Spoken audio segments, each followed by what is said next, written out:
Welcome to Sweet Life Beat Life. We hope this video helps.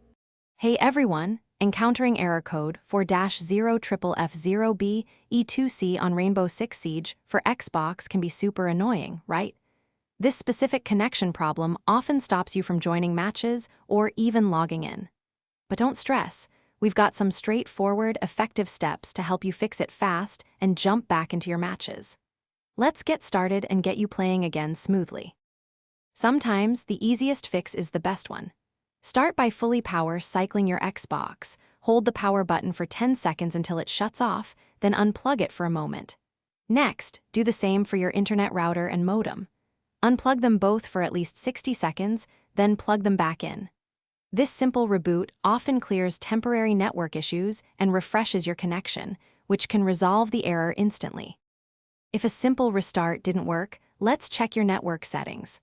On your Xbox, go into Settings and confirm your NAT type is Open or Moderate, which is ideal for online gaming. It's also smart to quickly check the Xbox Live Service status page.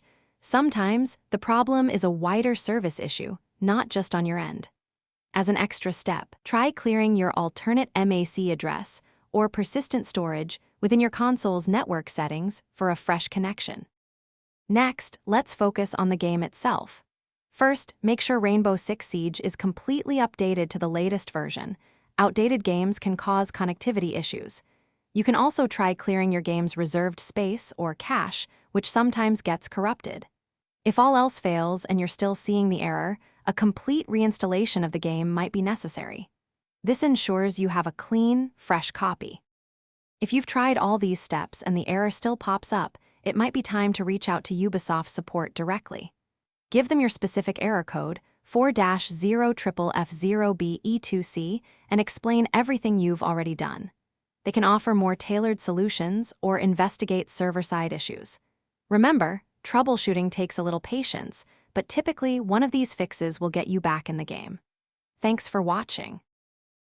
Thanks for watching. Consider subscribing if we helped you.